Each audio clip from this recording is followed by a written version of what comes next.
My name is Li Zhu, a 28-year-old marketing manager at an internet company. As an older single woman, I'm accustomed to returning home alone. Every day after work, I invariably take the MRT alone back to my apartment on the outskirts of the city. Although there are times when I feel a tinge of loneliness, I've long learned to relish this solitary time, quietly contemplating various matters in both work and life. Today, after work, I walked out of the company as usual and headed towards the metro station. Night had descended, and the streetlights on both sides of the street emitted a dim glow, illuminating the pedestrians. I pulled my thin coat closer and quickened my pace. As I reached the subway station, I pulled out my phone to check the time. It was nearly 11 o'clock. As a woman living alone, I'm always vigilant and try to avoid lingering alone late at night.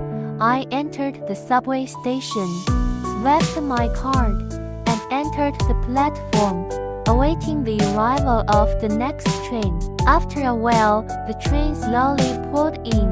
I stepped into the carriage and found an empty seat to sit down. There were only a few people in the carriage. Most of the passengers had already alighted. I took out my phone and began browsing social media activities to pass the time. Suddenly, I sensed someone's gaze fixed on me. I subconsciously looked up to the side and noticed a strange man staring at me. He appeared to be around 30 years old, dressed in a black jacket and wearing a cap, making it difficult to clearly see his face. I involuntarily frowned, feeling somewhat uneasy. Noticing my gaze, the man promptly looked away, feigning casualness and looking out of the window. I couldn't help but feel alarm bells ringing in my heart. Secretly rejoicing that I wasn't alone walking the streets late at night, I cautiously observed my surroundings and carefully held my phone in my bag, ready to call for help at any moment. Then the MRT gradually approached the station. I quickly stood up and briskly walked out of the carriage. I trotted all the way, fearing that the man might follow. I finally exited the subway station and heaved a sigh of relief. I picked up my pace and headed in the direction of my apartment. Just as I was about to reach the apartment gate, I suddenly felt someone grasping my arm. I was startled and subconsciously screamed, but my mouth was immediately covered by a large hand. The man emerged behind me, wearing a stern expression, and dragged me into the laundry utility room beside me. "Let go of me. What do you want to do?" I struggled desperately, attempting to call for help, but the man was too strong, and I was helpless. He threw me to the ground and then locked the door. I looked around in panic and discovered debris piled up here. The place was dark and gloomy, and a strong sense of fear suddenly welled up within me. "Don't be afraid, cooperate, and I won't hurt you," the man sneered. "What do you want? Please, let me go," I asked, trembling. "I just want to have some fun with you," he said as he leaned over, his hands reaching for my clothes. I struggled and pushed with all my might, but to no avail. The man gently restrained me and began tearing my clothes. I cried out in despair, praying that he would spare me, but he remained unmoved. Just as I was in the depths of desperation, expecting to suffer the most terrifying encounter, suddenly, the door of the utility room was forcefully pushed open. I looked up in surprise and saw a tall man standing in the doorway, his expression filled with anger. "Let go of her," the man shouted. The man who was assaulting me was shocked and hurriedly got up from me. Turning to face the intruder, "Who are you? Mind your own business," he said angrily. "This is my business." The man strode in and landed a punch on the face of the assailant. The two men began to scuffle. I seized the opportunity to get up from the ground and desperately tried to escape from that terrifying place. I ran out of the utility room and continued running as fast as I could until I reached the bottom of the apartment. I gasped for breath, my entire body trembling, almost collapsing to the ground. A few minutes later, the man who had saved me also ran out. There was still some blood on his face. "Are you okay?" He stepped forward and asked with concern. "Thank you so much," I choked up. "If it weren't for you, I don't know what would have happened." "It's okay, you're safe now," the man said gently. "My name is Jiang Chang. I just happened to pass by and saw you in distress, so I rushed over to help." I looked at him gratefully, a warmth welling up in my heart. I never imagined that in this cold city, there would be such a kind stranger willing to lend a helping hand. We walked into the apartment building together, and Jiang Chang escorted me all the way to the door. At the point of parting, I thanked him from the bottom of my heart and expressed my hope to have the opportunity to repay his kindness. I went to the police station at the police's request and, under their guidance, truthfully recounted the entire incident. "Ma'am, I'm sorry to inform you that our investigation has revealed that not everything you described last night is true," the police said solemnly. I looked at the police in astonishment, not understanding why they would say such a thing. "What do you mean?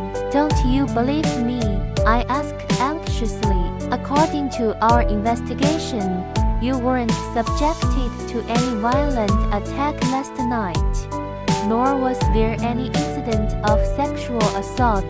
On the contrary, you voluntarily entered the utility room with the man," the police explained. My eyes widened, and I shook my head in disbelief. "How is this possible? I experienced it myself.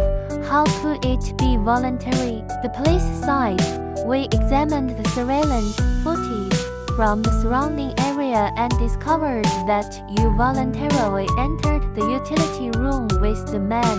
Moreover, we also found out that you have reported similar incidents multiple times before, but after investigation, they were all determined to be false alarms."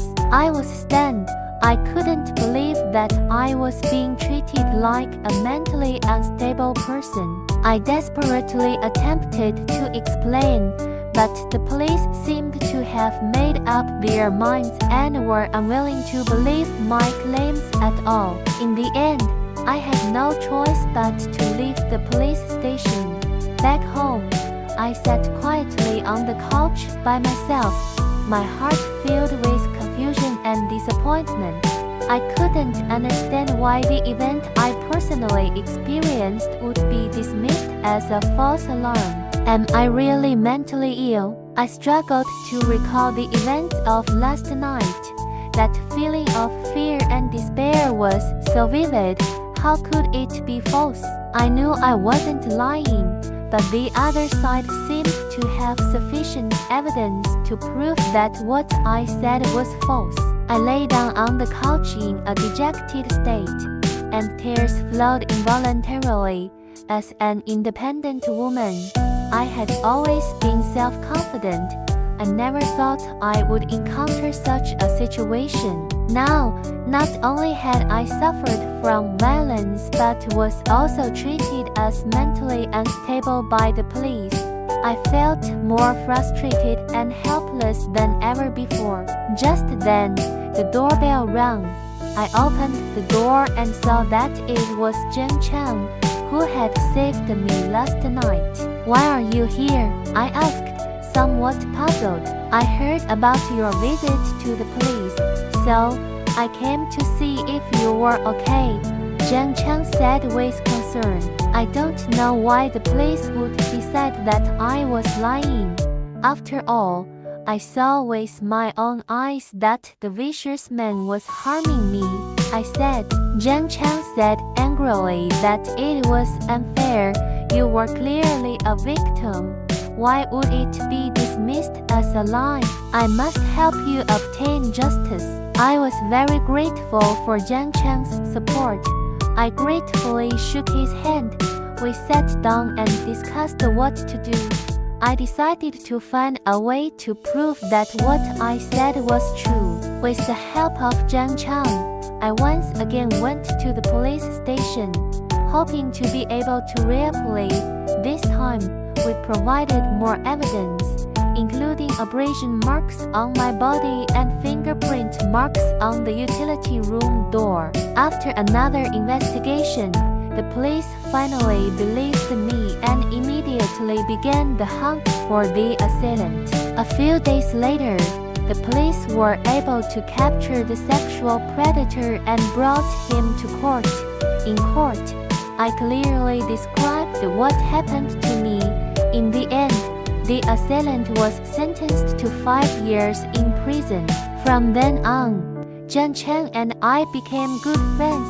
He would come to see me from time to time, and we would talk about work and life together. His help and support made me regain my confidence in life. With Jiang Chang's company, I no longer felt so alone and helpless.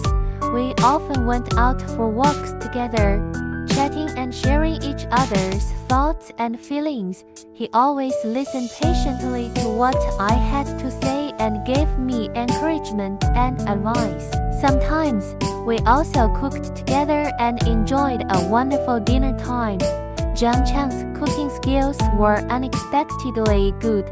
Every time he cooked a dish, I was amazed. We moved around the kitchen, cooperating tacitly and always making a delicious meal. These times made me deeply appreciate the beauty of life, and my heart also became calmer and more fulfilled. Often spending time with Jiang Chang, I gradually realized that he was not only a brave and strong good man but also a compassionate and kind person.